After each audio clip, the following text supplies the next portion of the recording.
Hey Cancer, welcome to your monthly reading for June. I have it broken down by the weeks here. Your overall energy is optimism. How cool is that? Now before you go, optimism is actually true warrior energy. And without the strength of optimism, why bother to attempt anything ever, right? So it's also resourceful because it refuses to take disappointment laying down, and it digs through crap to take something from it. Now, would it be preferable for all gifts to be delightfully wrapped? Of course, but not all are. And if you can only recognize the pretty ones, you end up with half as many over the course of your life, right? Okay. So for the first week, you have the Sun with the Four of Swords in reverse. So this is a very high vibing energy. It's absolutely buzzing, actually, to the point where you may find it difficult to rest. So, like, during times of stress and doing lots of stuff that we don't want to do, it's easy to rest or to desire it very much or even prioritize it as a procrastination mechanism. But when we're on fire for something, when we're excited and revved up, people can forget to eat or stay up too late creating. Sometimes, I even wake up in the middle of the night wishing it were morning already so I could get to it, and the night just seems to drag on. So what you can do, see what you can do to address some of this insomnia or to be wary, pay attention to manic-like behavior cropping up. It's also very childlike, like a kid that refuses to go to bed or pouts at mealtime because they were so wrapped up in their play. So as a general reading, the Sun is very expansive and broad, so it's hard to say with any specificity where it's coming from for each of you, whether it's like good news, a birth, an answer, a yes. If you're an extrovert, you'll be super invigorated at this time. If you're an introvert, you may shrivel up like a prune if you don't make a point to get some peace and quiet. Okay. So for the second week, you have the Star with the Six of Cups. So I'm not seeing this optimism as being something that you really have to mine for. These energies are all so beautiful on the surface. So this is an amazing time to reconnect with a childhood friend or someplace that feels like home, petting puppies, swinging on swings. Doing so can really restore your faith if you've been needing it. Your faith in humanity especially. If you found it difficult to wind down in that first week, this week can really replenish you.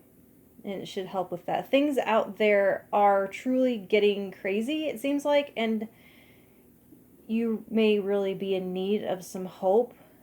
And I feel like getting back to simplicity and to basics can provide that for you. So the things that come to mind when you think of farm-to-table food, random acts of kindness, a call home to mom, saying that compliment out loud when they walk by instead of just keeping it in your own mind.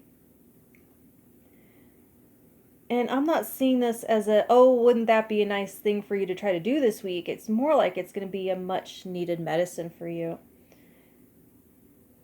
But see, it fulfills one of those more difficult to pinpoint needs. So at this time, if you start to feel like hints of despair, it may be an expression of that need. And so for the third week, you have the reverse Ten of Cups with the reverse Ace of Swords. And this feels like a lot of unknowns all of a sudden.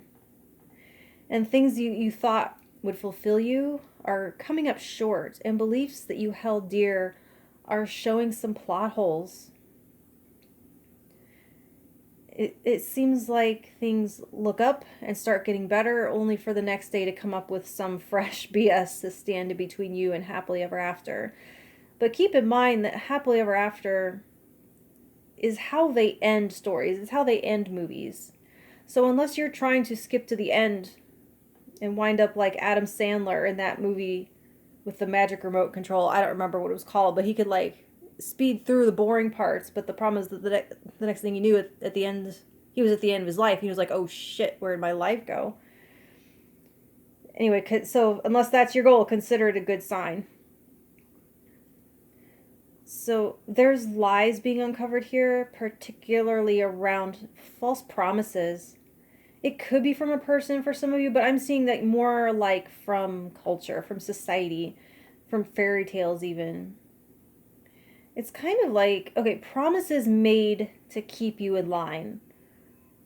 And when they turn out to not be true, you can choose to focus on the lie, something being done to you or taken from you, or you can expand into the freedom of no longer having to stay within those lines that the lie was designed to enforce because it was never true. And you're like, good, okay, I don't have to follow that anymore. I don't have to be like that anymore. I'm free. Okay, so for the 4th week, you have the Hierophant in reverse and the Knight of Wands. And this pretty much indicates that you end up doing exactly that, moving forward fearlessly against the grain now that some illusion has been broken, some hidden truth exposed. It's like you're throwing out the instruction manual and flying by the seat of your pants. I don't see this as a sustainable energy, but it's sort of a rocket booster to keep you from sinking into a funk. Like, there's a lot of things that we do as people in general out of momentum, going with the flow of all the other salmon. Actually, bad example. More like wildebeests, because salmon swim upstream.